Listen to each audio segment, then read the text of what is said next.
Hello and welcome to another episode of our The Fast and the Furious review show. A couple days or week or a while, it was a while ago. It was like a week and a half. We watched The Fate of the Furious and The Fast and the Furious presents Hobbs and Shaw, starring The Rock and Jason Statham. And it was very late and we were very tired and we didn't really like Hobbs and Shaw, so we were just kind of like, let's go to bed. And we forgot to record our episode. So now we're going to talk about the movies, and Zach is at work. So, I guess we'll start with Fate of the Furious, F8. Yeah, the F8 of the Furious. I was a fan, if I'm just being honest. I enjoyed it. There were a couple times throughout the movie where I wasn't so sure, but I thought in the end, it came together really well. I agree. I think that the ending, if they had whiffed that ending, I would have been disappointed. Yeah, that movie maybe had some weird directions. I don't think it was like a good movie, but I was entertained. I walked away for a fact. It wasn't one of the best, but like I enjoyed watching like Vin Diesel have to fight against the family. But you also kind of lost like some of like what made the family which is fun the to family, watch. You know? Taking Vin out of the equation. It's very interesting that Vin was the one who went evil. Yeah, I think evil, but yeah. I think it might have struggled through some points there. I thought the scene because I think he's one of the best characters. Where Charlize Theron is like just kills the girl. I thought that was dark. I was not expecting that. There were some very dark scenes in the movie, which I wasn't expecting because that like wasn't really what it was. And it felt a little out of place. It kind of came out of nowhere. But you know what? It kind of made it a stronger movie in my opinion. By the end of it. When it was all said and done, I was kind of like, oh, okay. I get it. I didn't mind it that much. I actually think it kind of added to the over-the-top crazy nature of the whole franchise.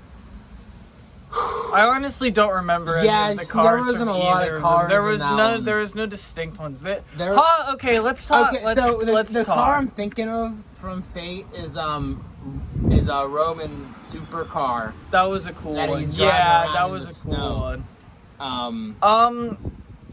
So let's talk Hobbs and Shaw. It wasn't good. For this entire series, Zach has been like, Hobbs and Shaw is the pinnacle of the franchise. So there were things I liked about Hobbs and Shaw. There were some really fun scenes. There were some other the action scenes in particular were very, very good. The one where they're on the building towards the beginning and like The Rock just jumps out of a building. That was crazy. I enjoyed that scene. It's all like well produced, well shot. The very last action scene is one of my favorites in the whole franchise. When they would like split the screen in half and it would be like them doing their morning routines and shit. That was great. That was really fun. That was very inspired. What I didn't like about it, I did not like Idris Elba or the villain at all. It was dumb. It was stupid. It felt like a Fox Marvel movie. Yeah, it just felt. I don't know.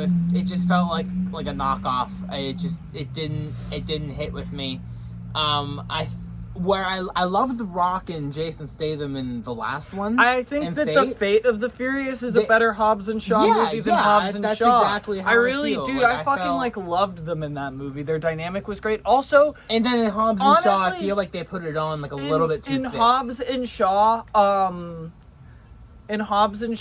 like they had no like reason to be working together. Like in Fate of the Furious, they're both working because they're trying to find Dom.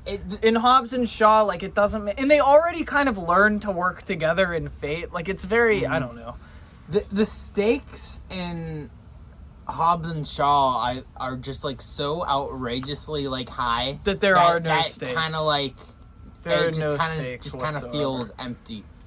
Okay, well, what would you give it out of 10? Out of 5? Well, Fate of the Furious. I would give Fate a 2.5.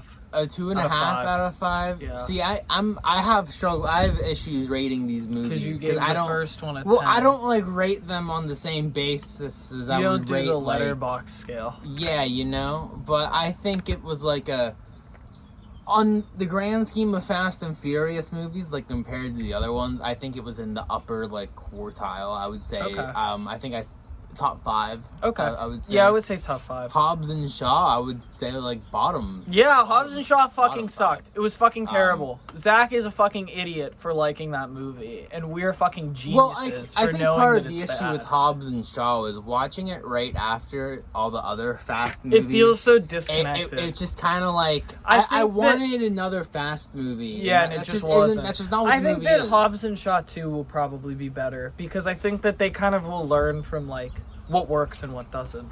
2 Hobbs, 2 Shaw. All right, well, join us next week for the big one, the summer's big release, F9, the Fast Saga. Fine.